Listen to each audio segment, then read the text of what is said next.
En 2018, l'Ajuntament de Carcaixent va adquirir l'antiga seu de la Caixa d'Estalvis i Montepiedat del carrer Santa Anna.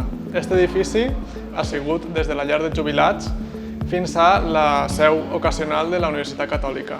Actualment l'edifici no té cap ús i és deure de l'Ajuntament posar-lo al servei de la ciutadania. Tenim l'objectiu de fer un edifici administratiu que pugui replegar la seu de molts departaments d'ací l'Ajuntament i posar-los totalment accessibles per a la ciutadania.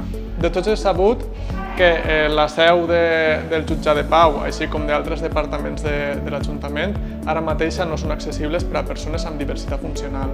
Així que anem a tractar de posar-li remei a aquesta situació. Des de 2020 ha sorgit l'oportunitat de col·laborar entre l'Ajuntament de Carcaixent i el Consorci de la Ribera per tractar de dur endavant un projecte molt important, que és CPI Smart Building.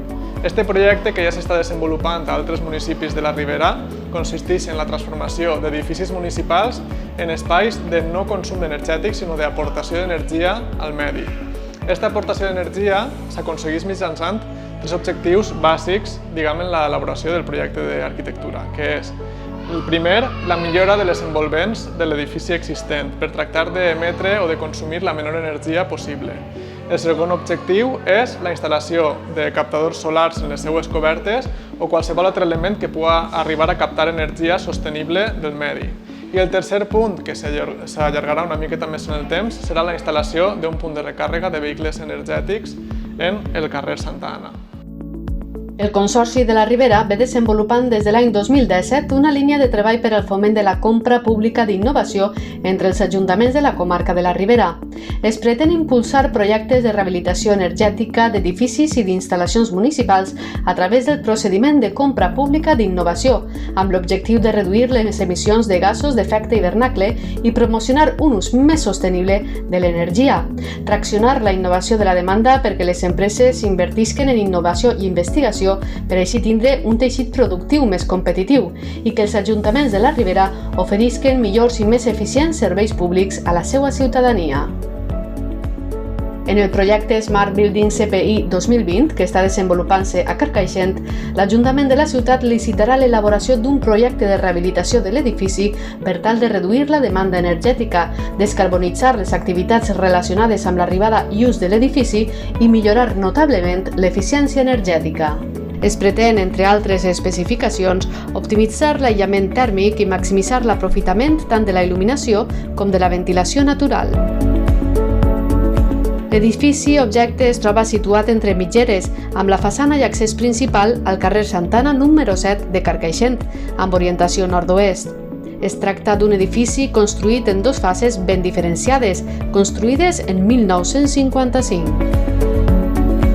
L'edifici ocupa la superfície de planta de 283 metres quadrats, ocupats en la totalitat en planta baixa i primera, quedant una segona de 235 metres quadrats, ja que disposa de terrassa exterior.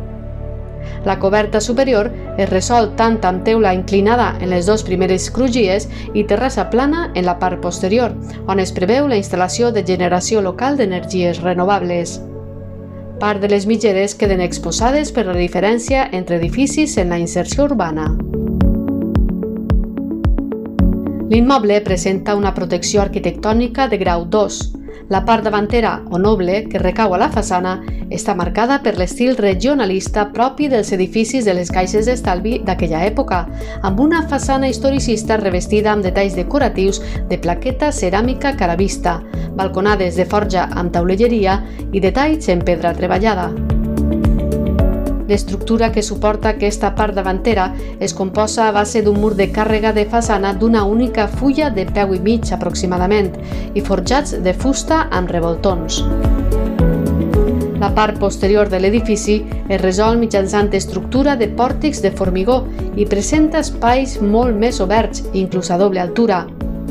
Els tancaments exteriors estan construïts a força d'un mur de càrrega d'una única fulla en façana, així com d'envà doble i cambra d'aire. N'existeixen també de simple fulla en la planta superior de l'edifici.